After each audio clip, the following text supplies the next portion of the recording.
बाजार बोलता है इसमें एफआईएसडीआईज का डेटा एक बार पढ़ लेते हैं और देखते हैं कि कल एफआईएसडीआईज ने क्या किया। कल एफआईएस ने थोड़ी सी हल्के हाथ से बिकवाली की थी 470 करोड़ रुपए की। डीआईज ने 4274 करोड़ रुपए की बाइंग की है, तो अच्छी खरीदारी कर रहे हैं डीआईज। और एफआईएस भी थोड़ा मिक्स ट्रेंड में चल रहे हैं। उन्होंने फ्राइडे को सेल किया था, मंडे को बाय किया, फिर कल ट्यूसडे को फिर सेल किया थोड़ा बहुत। तो अभी एफआईएस थोड़ा सा कंफ्यूज है because of some geopolitical risk और जो भी हुआ है। आई थिंक जिस तरह के स्टेटमेंट आ रहे हैं अभी भी दोनों कंट्रीज़ की तरफ से, तो वो थोड़ा सा एग्रेसिव हैं। दूसरा कि चाइना की तरफ फोकस शिफ्ट हो गया अमेरिका का, तो वहाँ पर भी थोड़ा से एफआई शिफ्ट हो रहे हैं। लेकिन देख लेते हैं कि ग्लोबल मार्केट किस तरफ शिफ्ट हो रहे हैं, वहाँ पर कौन सा इंडेक्स है जो अच्छा परफॉर्म कर रहे हैं। तो चाइना तो अच्छा परफॉर्म कर रहा है। चाइना में हैंसेंग खासतौर से हांगकांग का मार्केट अच्छा चल रहा है 1.5%। कोस्पी भी अच्छा परफॉर्म कर रहा है। जापानीज मार्केट में थोड़ा आधा % की आज गिरावट देखने के लिए मिल रही है। डाउ कल लाल निशान में बंद हुआ, लेकिन नैस्डैक में बहुत ज़ोरदार तेजी थी कल। वहाँ पर काफ़ी अच्छे ट्रिगर्स थे, उनकी बात करेंगे कि अमेरिकन मार्केट्स किस तरह से परफॉर्म कर रहा है, क्यों अच्छा परफॉर्म कर रहा है। एक बार देख लेते हैं आज के टॉप गेनर्स और लूजर्स कौन से काउंटर हैं जो कि अच्छी स्ट्रेंथ दिखा रहे हैं। तो स्ट्रेंथ दिखाने वाले काउंटर में गार्डन रीच 13% ऊपर है। लगातार डिफेंस से जुड़ी कंपनियों में अच्छा ट्रैक्शन देखने के लिए मिल रहा। देखिए इनका लॉन्ग टर्म तो चेंज हो गया, लॉन्ग टर्म इनके लिए बड़ा पॉजिटिव हुआ है ये सारा घटनाक्रम, जिसकी वजह से हम देख रहे हैं कि इन डिफेंस काउंटर में अच्छी तेजी है। कोचिन शिपयार्ड में भी करीब 9% का उछाल है। आईटीडी सीमेंटेशन AIIL करीब 10% ऊपर है। KIOCL करीब 9% ऊपर है। तो काफ़ी सारे काउंटर हैं जहाँ पर कि अच्छी स्ट्रेंथ देखने के लिए मिल रही है। जहाँ पर स्ट्रेंथ नहीं है, जहाँ पर कि वीकनेस है, उन काउंटर्स को भी एक बार आइडेंटिफाई कर लेते हैं। तो कावेरी सीड करीब 5% नीचे है। सिरमा करीब 4.5%, कोरोमंडल 3.25%, ईथर और एल्कॉन करीब 3% तक नीचे आ चुके हैं। अब आगे बढ़ते हैं ग्लोबल खबरों की तरफ। सऊदी अरब के दौरे पर डोनाल्ड ट्रंप गए हुए हैं और डोनाल्ड ट्रंप के सऊदी दौरे से अमेरिकन कंपनीज को काफ़ी कुछ बड़ा फ़ायदा मिलने जा रहा है, क्योंकि सऊदी अरब अमेरिका में करीब $600 बिलियन का इन्वेस्टमेंट करने जा रहा है। तो जिस मोटिव के साथ डोनाल्ड ट्रंप गए थे वो मोटिव पूरा हुआ। वो टारगेट लेकर गए थे कि मिनिमम 600 बिलियन और मैक्स की तो खैर कोई लिमिट नहीं होती, लेकिन उन्होंने एक टारगेट रखा था 600 बिलियन से लेकर $1 ट्रिलियन तक का वो इन्वेस्टमेंट कराएंगे अपने कंट्री में सऊदी अरब से, और उसमें वो सफल हो गए हैं। सऊदी अरब अब अमेरिकन कंपनियों सऊदी अरब को अमेरिकी कंपनियां चिप बेचेंगी, जो आर्टिफिशियल इंटेलिजेंस चिप्स होती हैं वो बेचेंगी। इसमें इन्वीडिया जैसे बड़े शेयर्स कल हमने देखा कि अमेरिकन मार्केट में काफ़ी अच्छा चलते हुए दिखाई दिए। स्टारलिंक जो एलन मस्क की कंपनी है, उसने भी सऊदी अरब के साथ एक बड़ी डील की है। तो ये पता ही था कि डोनाल्ड ट्रंप अगर कोई डील करेंगे उसमें एलन मस्क नहीं शामिल होंगे, ऐसा हो नहीं सकता। तो आजकल वही चल रहा है। तो पॉलिटिकल लिंकेज का फ़ायदा मिल रहा है एलन मस्क को अभी तक, और उसका इम्पैक्ट हमने कल अमेरिका के नैस्डैक इंडेक्स में देखा, जहां पर कि ज़ोरदार तेज़ी देखने के लिए मिली, क्योंकि वहां पर जो टेक और सेमीकंडक्टर वाले शेयर्स का वेटेज है वो नैस्डैक में ज़्यादा है, जिसकी वजह से नैस्डैक कल चला।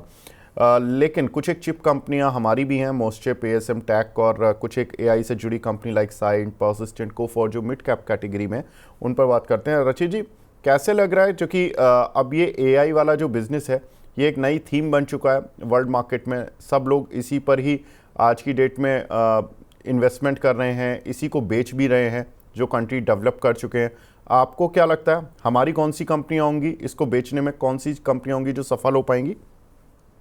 देखिए, हमारी बहुत सारी कंपनीज हैं। जैसे अभी आपने मॉस्चिप का नाम लिया था और मैं मॉस्चिप का ही चार्ट खोल के बैठा हुआ था। अभी आप देखिए, वैसे कंपनी बहुत छोटी है और बहुत टाइम से ना अंडर परफॉर्म ही करती हुई आ रही है। Looking at the market trends, ये आप अगर इसको देखें कुछ टाइम पहले जब ये बहुत गर्मा गर्मी हुई थी AI चिपसेट की और सारी चीजों की, तब इसने एक अच्छा परफॉर्मेंस दिखाया था। और मैं समझता हूं कि वापस से आपको वो चीज अभी देखने को मिल सकती है। जिस तरीके से अब ये मूवमेंट कर रहा है बहुत, और इसने अपने जो रेजिस्टेंस है वो तोड़े हैं। मैं समझता हूँ बहुत कंफर्टेबली क्रूज करते हुए यहाँ से ये 220 से 240 तक का लेवल आपको दिखा सकता है। तो ये एक कंपनी है जो कि इतनी ज्यादा बातचीत में नहीं रहती है, बट हाँ, ये एक अपसाइड के लिए बहुत अच्छी तरीके से तैयार होकर रखेगी। ठीक है। और जो IT मेजर हैं, ये तो चिप वाली कंपनी होगी रचित जी, लेकिन अगर AI से जुड़ी कंपनीज में मैं बात करूं, लाइक पर्सिस्टेंट ने काफ़ी अच्छा काम किया था, पीछे साइंट को भी काफ़ी ऑर्डर्स मिल रहे थे। इनमें कोई कंपनी आपको पसंद आ रही है? देखिए, अब आपके सामने मैं टीसीएस और इन्फोसिस का तो नाम ले नहीं सकता, क्योंकि फिर क्यों? मुझे पता है कि सर फिर मैं मेरा कोई रिलेशन नहीं है टीसीएस इन्फोसिस से। नहीं, रिलेशन वाली बात नहीं है सर। फिर आप बोलते थे ना, कंफर्ट जोन से बाहर निकलने को तैयार ही नहीं है आदमी, सबसे इजी इजी काउंटर दे दे के चला जाता है, तो वो तो नहीं बोलूंगा सर। कंफर्ट जोन से बाहर बिल्कुल मुझे निकलना पड़ेगा, और आपके लिए तो खासा, क्योंकि आपका प्रकोप ना आ जाए मेरे ऊपर, तो आपके लिए तो खासा मुझे अरे सर, आपने तो कंफर्ट मुझे जोन से क्या बाहर बना दिया। बाहर निकलना ही पड़ेगा। देखिए, परसिस्टेंट सिस्टम्स भी एक अच्छा काउंटर लग रहा है, मगर मैं टेक महिंद्रा को भी बोलूंगा कि आप इसमें अपना ध्यान भी दे सकते हैं। ये भी बुलिश ट्रेंड में है, और जिस तरीके से अब ये मूव कर रहा है, आप देखिएगा बहुत कंफर्टेबली आपको ये अब यहाँ से 1860 तक का एक अपसाइड दिखा सकता है मीडियम टर्म। तो डेफिनेटली टेक महिंद्रा पे भी आप नजर रख के चल सकते हैं, ये भी फ्रेश ब्रेकआउट कैंडिडेट बन रहा है। एंड एक चीज मैं और ऐड करना चाहूंगा sir, just to blow the trumpet a bit, कि आईटी में जब सब शॉर्ट बैठे हुए थे और सब नेगेटिव देख रहे थे 33 500 600 लेवल, तब हमने आईटी को पिन पॉइंट किया था और बोला था अब यहां से आईटी की आपको रैली देखने को मिलेगी। अब आप देखिए 37 500 तक आ गया है। तो बट इसका मतलब ये नहीं है कि आईटी की रैली यहाँ खत्म हो गई है, आईटी अभी और अपसाइड पे चलेगा। And these are some of the counters जिन पे आप बहुत क्लोज अपना वॉच रख सकते हैं। ठीक है, अगली खबर लेते हैं। चीन ने बोइंग विमान की खरीद से बैन हटा दिया है, और अमेरिका से ये जो बोइंग विमान खरीद रहा था उस पर बैन लगा दिया था इन्होंने कि अब हम अमेरिका से नहीं खरीदेंगे ये विमान। और उन्होंने ये कहा था कि जो ये टैरिफ वाली प्रॉब्लम है उसके चलते अब हम अमेरिका से कोई ट्रेड नहीं करेंगे, हम उनको कोई बिजनेस नहीं देंगे, और जो ऑर्डर भी है वो भी बोइंग रख ले, हमें नहीं चाहिए। तो इस तरह से उनकी सिचुएशन ख़राब हो गई थी आज से 1-2 महीने पहले। लेकिन अब चूंकि सिचुएशन और हालात दोनों सुधरे हैं, और अब अगर देखें तो जिस तरह से 2 दिन के डेवलपमेंट हैं जिसमें कि टैरिफ घटाया गया, ट्रेड डील की बातें हो रही हैं, उसके चलते चीन ने भी अपना स्टांस थोड़ा सा सॉफ्ट किया और ये बैन हटाया। उस समय तो ये माना जा रहा था कि अगर बोइंग विमान की बिक्री चाइना में नहीं होगी तो बोइंग थोड़ा सा कम रेट या एक बार्गेन पावर कम करते हुए हमारी कंपनीज़ की तरफ भी रुख करेगा, जिसमें हमारी कंपनियां फ़ायदा उठा लेंगी, स्पाइस जेट और इंडिगो जैसी। लेकिन कितना फ़ायदा उठा पाई, कोई ऐसी डील सुनी नहीं बड़ी। रचित जी, क्या लग रहा है, ये अगर चाइना का मार्केट खुला रहा बोइंग जैसी बड़ी कंपनी के लिए, तो इंडियन मार्केट की तरफ उतना अच्छी बार्गेन मिल पाएगी इंडियन कंपनीज को या नहीं मिलेगी जब वो विमान खरीदने जाती हैं तो? देखिए सर, ये जो पूरी की पूरी इंडस्ट्री है ये बहुत ज्यादा कॉन्सेंट्रेटेड है। मतलब आप देखिए, ना तो ज्यादा कंपटीशन है, और ना ज्यादा इनका ना, मतलब इतना फैला हुआ नहीं है ये मार्केट। चाइना का ये खुल जाना क्या हमारे लिए एक प्रॉब्लम बनेगा? At the very face of it बहुत स्मर्की अगर प्रॉब्लम हो सकती है तो हो सकती है। मतलब आप अगर इन परसेंटेज टर्म्स में बोलेंगे तो कोई बहुत ज्यादा फर्क नहीं पड़ने वाला है, क्योंकि ऑलरेडी जो डील्स होती हैं इनकी सर ईयर लॉन्ग डील्स हो जाती हैं। मतलब इफ आई एम करेक्ट, जो इंडिगो ने डील कर रखी है वो 2029 तक की डिलीवरी की डील्स कर रखी हैं, तो डील इनकी पहले ही हो जाती है, और उस डील को ही ये कवरेज में चलाते रहते हैं। क्या कोई बहुत बड़ा फर्क पड़ेगा? मुझे नहीं लगता। अब हम बात कर लेते हैं कि डील कोई हुई नहीं जब ये सिचुएशन थी, क्योंकि सर डील्स तो ऑलरेडी पहले से हो रखी हैं। चाहे हम इंडिगो देखें, to a very big portion Air India का भी देखें, हमने लास्ट फाइनेंशियल ईयर में इनकी डील्स होते भी देख ली थी। स्पाइस जेट कितने से प्लेन ले लेगा, अभी उसकी फाइनेंसेस किस तरीके से है, बहुत ज्यादा उसमें कोई सेंस नहीं बनता। तो वी वर एक्सपेक्टिंग, नहीं हुई क्योंकि ऑलरेडी इनकी ऑर्डर बुक अभी चल रही है, और उसमें फ्रेश इन्फ्यूजन अभी नहीं दिखता। तो मुझे नहीं लगता उससे कोई खास फर्क पड़ने वाला है। ठीक है, तो इससे कोई ख़ास फ़र्क पड़ने वाला नहीं है। लेकिन फ़र्क आज जिन काउंटर्स पर पड़ेगा उनकी एक बार लिस्ट देख लेते हैं।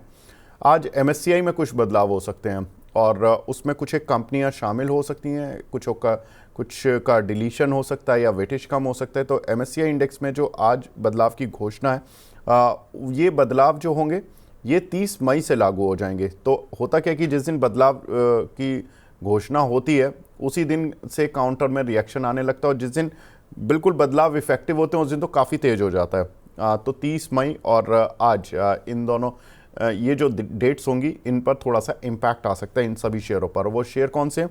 कोरोमंडल, पेटीएम और नायका MSCI में शामिल हो सकते हैं, जिसका इम्पैक्ट इन काउंटर्स पर देखने के लिए मिल सकता है। थर्मेक्स का थोड़ा वेटेज घटेगा या डिलीशन होगा, जिसकी वजह से वहाँ से करीब 126 मिलियन डॉलर का इन आउटफ्लो हो सकता है। और इन तीनों शेयर्स में कोरोमंडल, पेटीएम, नायका में इनफ्लो आ सकता है इतना, जैसा कि आप देख सकते हैं कोरोमंडल में 204 मिलियन डॉलर का, पेटीएम में 194 और नायका में 173 मिलियन डॉलर का।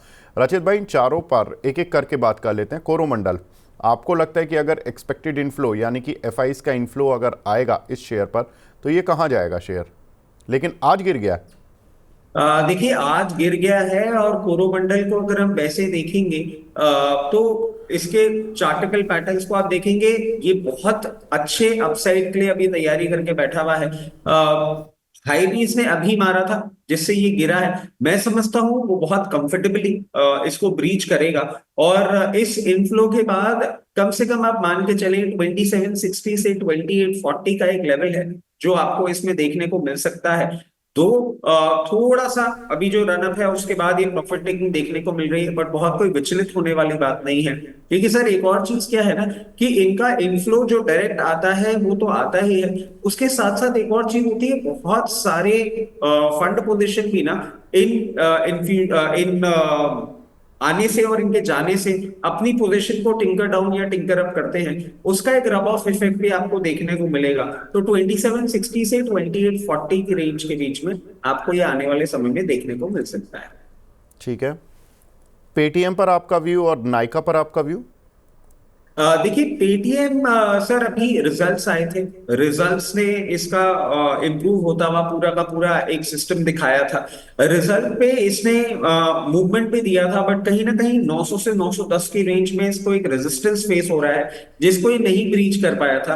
But in time to come इस फंड इन्फ्यूजन के चलते और पॉजिटिव मोमेंटम के चलते मैं समझता हूं आपको वो ब्रीच होता हुआ दिख जाएगा 910 का लेवल, और उसके बाद 1040 से 1080 की रेंज आपको बहुत कंफर्टेबली इसमें देखने को मिल सकती है।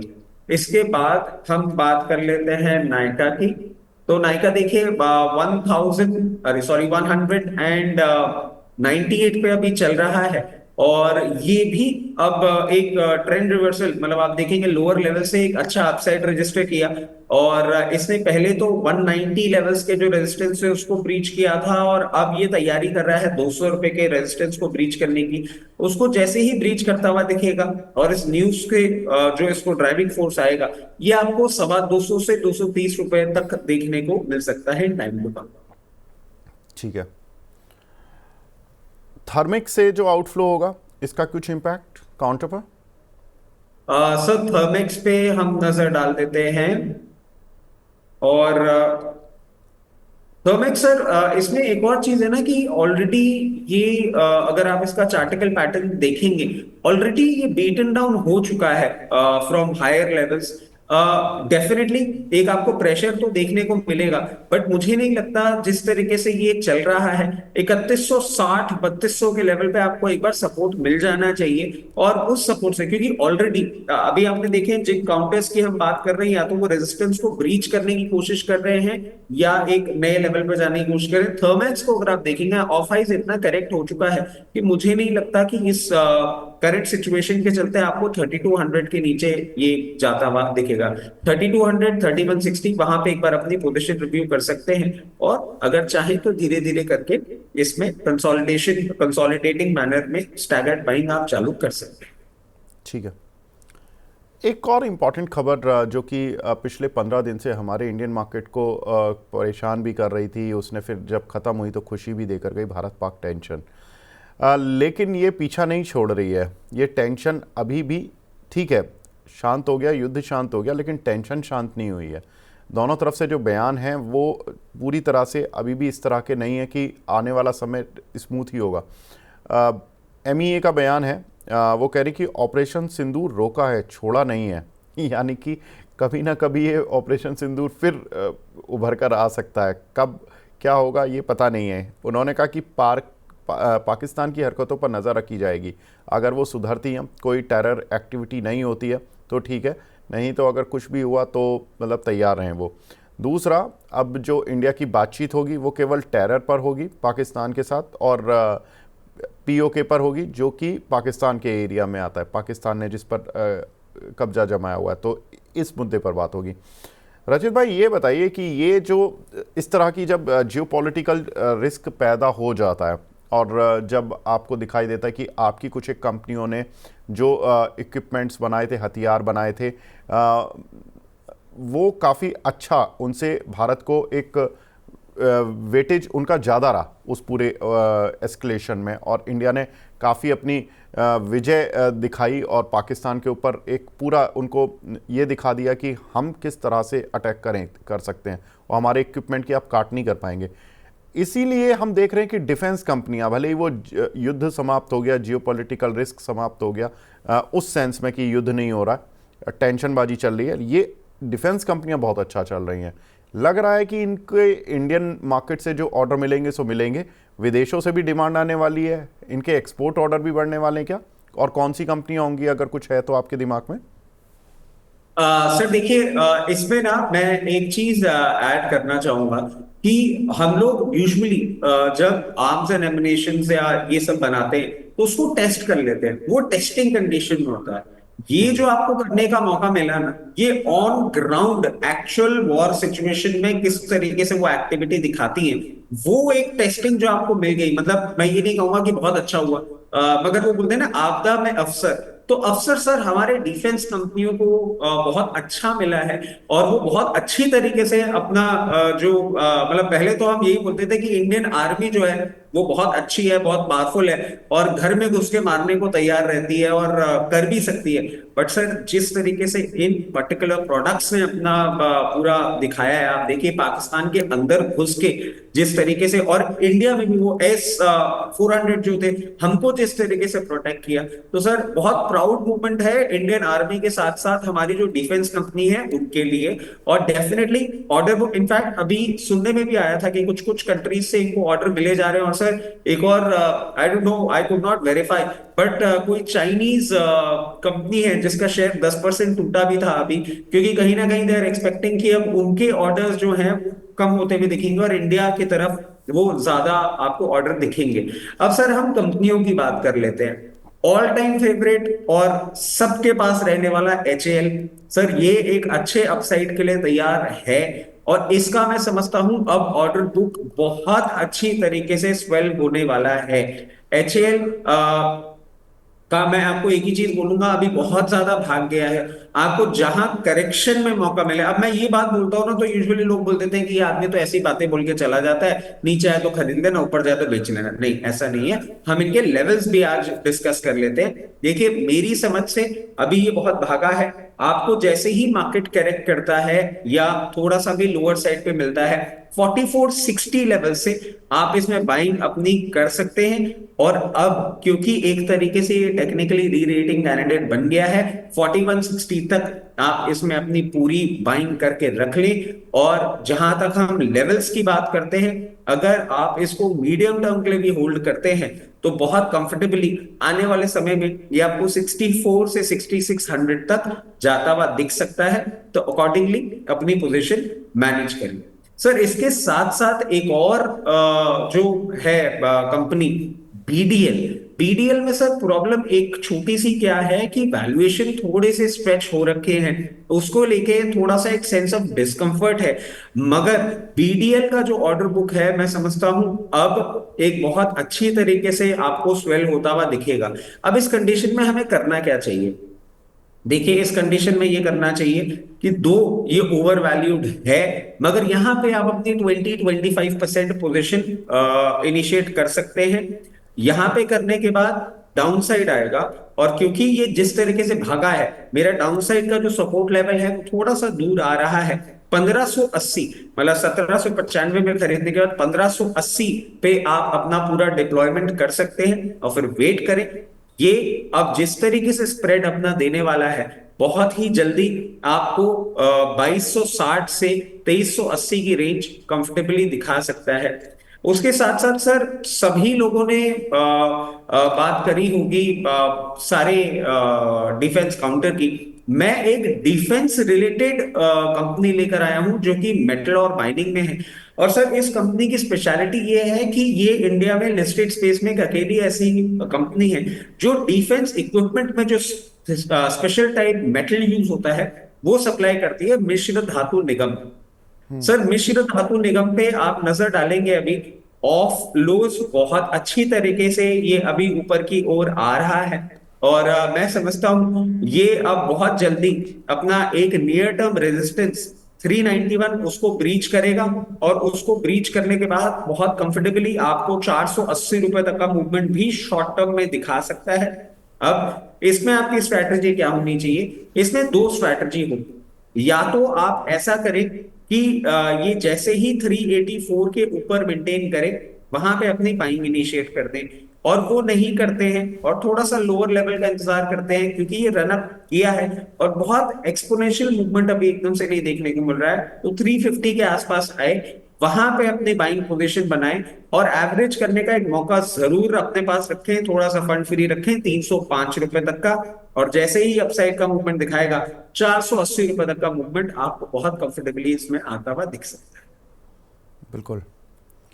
रचित भाई ने डिफेंसिव शेयरों के लिए जो डिफेंसिव तरीके से एक्सप्लेनेशन दिया, मुझे अच्छा लगा कि इससे पहले कि मैं कुछ अटैक करता तो रचित भाई ने पहले ही डिफेंसिव कि अगर ये नीचे आएंगे तो नीचे में कहाँ लेना है ये पहले ही बता दिया। क्योंकि मैं रचित भाई यहीं पर आपको पकड़ता कि सर नीचे आएंगे, जब नीचे आते हैं तो दर्शकों की सवाल तरफ से मेरा सवाल ये होता है, जब नीचे आते हैं ना तो लोग भी जो हमारे एक्सपर्ट होते हैं वो भी अपना कई बार स्टांस चेंज कर लेते हैं, नहीं नहीं नहीं अभी नहीं, अभी तो मार्केट का सेंटीमेंट वीक हो गया तो अभी और नीचे आने दे, अब इस लेवल पर खरीदें। वो गलत नहीं है, मैं ये नहीं कह रहा, लेकिन सर बात ये होती है कि जनता उससे कंफ्यूज हो जाती है कई बार, तो ये मैं इसलिए मुझे कंफ्यूजन नहीं रखवाना जनता के मन में। सर आप मानेंगे नहीं अभी मतलब क्योंकि आज हम ये बात कर रहे हैं और व्यूअर्स की बात कर रहे हैं। कल एक्चुअली एक हमारे मनी नाइन के व्यूअर हैं जो मेरे को उन्होंने फोन किया था और बातचीत हो रही थी और उन्होंने ये बात बहुत क्लियरली बोली कि साहब मुझे ये समझ में नहीं आता, आज एचएल की सब प्लस प्लस की बात कर रहे हैं, 3100 रुपए में एचएल था, सब बोलते थे और नीचे आएगा तब खरीद देना और नीचे आएगा, मैंने 3100 में खरीद नहीं पाया, देखिए कहाँ चला गया। मैंने कहा आप एक साइकी समझिए। और ये सर मैं आपके माध्यम से आपके सवाल के माध्यम से ना सारे दर्शकों को बोलना चाहूंगा कि जब हम एक मोमेंटम में होते हैं ना सर, एक क्योंकि आपका भी बहुत लंबा एक्सपीरियंस है, जब यूजुअली कोई काउंटर नीचे जा रहा होता है या ऊपर जा रहा होता है तो nobody can predict the lowest low and the highest high. Level दे दिए जाते हैं उसके बीच में, जैसे कि अभी आपने ध्यान किया हो निफ्टी का मैंने टॉप और बॉटम बता दिया बट ट्रेडिंग मैंने बीच में ही रखने को आपको बोली। क्यों बोली? क्योंकि नोबडी नोज एग्जैक्टली कहाँ जाने वाला है।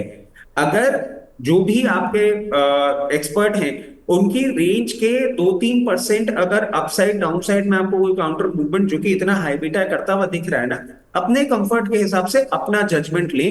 क्योंकि जो एक एक्सपर्ट आपके चैनल के माध्यम से बात कर रहे होते हैं वो यूनिवर्सल बात कर रहे होते हैं, आपका पोर्टफोलियो आपको डिसाइड करना होता है। तो 2-3% का लीवरेज रखा करें, अपसाइड में भी डाउन साइड में भी आपको एक बेटर ट्रेडिंग अपॉर्चुनिटी मिलेगी, एक कंफ्यूजन आपका दूर होता हुआ दिखेगा। Do not follow the exact level. जैसे भी मैंने मिश्र धातु निगम के लिए आपको 480 लेवल्स बोले, if you are comfortable, if you can hold it for long 480 का भी इंतजार करें। मगर अगर आपने मीडियम टर्म ट्रेडिंग बेट ले रखी है, मैं सजेस्ट करूंगा 465 468 से अपना प्रॉफिट बुक करना चालू कर दें। हम एक ठीक है। यूनिवर्सल बात करते हैं, एक पर्टिकुलर ट्रेड की बात नहीं करते। हम यहाँ पे जो लेवल्स देते हैं ना यूनिवर्सल, तो मैं किसी भी ना तो अपना ना किसी और एक्सपर्ट का कोई यहाँ पे साथ, क्योंकि उन्होंने कुछ कुछ नाम दिए कि उनके कारण हो गया या उनके कारण हो गया। मैं एक ही चीज बोलूंगा, ऑफकोर्स आप मेरे सामने मेरी बुराई नहीं करेंगे, मतलब मैं समझता हूँ ऐसा होना चाहिए, मगर किसी और का नाम लेके भी ना ये बात मत बोला करिए, क्योंकि यहाँ पे सब जो आते हैं ना यूनिवर्सल बातें करते हैं and at times we go wrong. मतलब वेरी फ्रैंकली मंडे को मॉर्निंग में मैंने ही शो में कहा था कि 24,800 के ऊपर नहीं जाती हुई दिखती निफ्टी, आई वेंट रॉन्ग। थोड़ा बहुत डाइवर्शन आपको देना होगा, तो प्लीज थोड़ा सा अपना विवेक भी काम में ले और उसके बाद आगे मूवमेंट करते रहे। चलिए ठीक है रचित भाई, फटाफट से अब 2 मिनट में हम 2 रिजल्ट्स डिस्कस करने वाले हैं। इम्पैक्ट भी आ चुका है, सब कुछ हो चुका है, बस मैं तो आगे की रणनीति पूछूंगा। टाटा मोटर्स और भारती दोनों के रिजल्ट्स आए थे कल मार्केट बंद होने के बाद, रिएक्शन आ चुके हैं। भारती के रिजल्ट्स ठीक आए थे, एक्सपेक्टेशन से बेटर आए थे, रेवेन्यू 6% बढ़ा। और पहले टाटा मोटर्स देख लेते हैं। टाटा मोटर्स के रेवेन्यूज़ में करीब 0.4% का जंप था, प्रॉफिट करीब 52% गिरता हुआ दिखाई दिया। लेकिन ये जो 52% प्रॉफिट गिरता हुआ दिखाई दिया था, इसमें एक इम्पॉर्टेंट चीज़ थी कि प्रॉफिट बिफोर टैक्स देखो आप 22% बढ़ा है, और जो टैक्स एक्सपेंस है, जो पिछले क्वार्टर में 8219 करोड़ रुपए का इनको टैक्स राइट बैक मिला था, इस बार इन्होंने टैक्स पे किया है। तो ये जो डिफरेंस है करीब 3000 करोड़ का इस बार पे किया है, और 8200 करोड़ रुपए इन्हें लास्ट टाइम मिले थे, तो 11000 करोड़ रुपए का तो यही गैप हो गया। तो अगर आप इसको हटाकर देखोगे तो बड़ा अच्छा रिजल्ट आया टाटा मोटर्स का। रचित भाई, वैसे तो टाटा मोटर्स के रिजल्ट ठीक लगे हैं, लेकिन आप ये बताइए कि काउंटर ऑलरेडी 2-3 दिन चल चुका, तो ऐसे में क्या होगा? सर कुछ नहीं होगा, अभी चला ही नहीं है। और मैं आपको क्यों बोल रहा हूँ चला ही नहीं है, क्योंकि आप ये देखिए कि जब बाकी के सारे चल रहे थे ना, उसके कंपैरिजन में ये चला नहीं और बहुत ज्यादा बीटन डाउन हो गया। मैं थोड़ा जल्दी बोलता हूँ क्योंकि आपने मतलब आई एम प्रीटी श्योर मेरा एक्सप्लेनेशन थोड़ा लंबा चला था। सर दो फैक्टर्स हैं, एक तो UK India free trade agreement, जिससे इनका जेएलआर जो है ना, वो अब आपको आने वाले क्वार्टर्स में अच्छा नंबर देगा। उसके साथ साथ अभी इसमें एक वैल्यू अनलॉकिंग होनी है सीवी और पैसेंजर व्हीकल की। उसके पहले ये एक अपसाइड रजिस्टर करता हुआ आपको दिखेगा। इन दो पॉजिटिव न्यूज का अभी तक आपको स्टॉक में इंपैक्ट नहीं देखने को मिल रहा है। 725 का एक रेजिस्टेंस है जिसको ये बहुत जल्दी ब्रीच करता हुआ दिखेगा, और 725 का रेजिस्टेंस ब्रीच करते ही ये आपको 820 रुपए तक का भी मूवमेंट दिखा सकता है। जिनके पास है बने रहें, जिनके पास नहीं है चाहे तो यहां भी खरीदें, और यहां खरीद के 660 के लिए थोड़ा सा अपना फंड डिप्लॉय करके रखें। 660 तक आएगा तो और एवरेज करिएगा, वरना इसी पोजीशन के साथ आप कंटिन्यू रखिए। 725 के ऊपर 825 रुपए तक आ सकता है। भारती एयरटेल सर, यहाँ पर क्या करें? अभी रेवेन्यू में करीब 6% का जंप, प्रॉफिट में भले ही 25% की गिरावट देखने के लिए मिली हो, लेकिन एबिटा जो कि ऑपरेटिंग प्रॉफिट होता है वो उसमें 10% का जंप देखने के लिए मिला। मार्जिन्स में भी जंप देखने के लिए मिला, और एक्सपेक्टेशन से हर जगह पर, हर पॉइंट पर भारती एयरटेल के रिजल्ट्स ने बीट ही किया। लेकिन काउंटर में ऐसा कोई रिएक्शन नहीं देखने के लिए मिला, जिस तरह से रिपोर्ट्स आ रही हैं, जिस तरह से लोग पॉजिटिव हैं। क्या करें भारती एयरटेल पर? सर भारतीय एयरटेल में भी अपनी बाइंग पोजीशन अगर आपके पास है तो बनाए रखें। अभी 2026 में अगर हम माने तो इनका आरपू 300 रुपए तक जाने की उम्मीद हम रख रहे हैं इन क्वार्टर्स टू कम, और वो इनका प्रॉफिट अच्छी तरीके से स्पेल करेगा। मैं समझता हूं कि the worst is over long back. अब एक अच्छे अपसाइड के लिए एक मार्केट लीडर की तरह ये मार्च करता हुआ आपको दिख सकता है। अब इसमें करना क्या है, अगर पोजीशन है तो बनाए रखें, कोई परेशानी की बात नहीं है। अगर पोजीशन नहीं है तो 1815 से 1770 के बीच में जहां आपको रेंज कंफर्ट दे वहां पे अपनी पोजीशन क्रिएट कर लीजिए। और मीडियम टर्म के लिए अगर आप होल्ड करते हैं 1980 से 2040 का टारगेट आपको बहुत कंफर्टेबली देखने को मिल सकता है। A very strong fundamental counter जो कि आपके कैपिटल को सेफ भी रखे और ग्रो भी करेगा। भारतीय में बिल्कुल अपनी पोजीशन बरकरार रखें।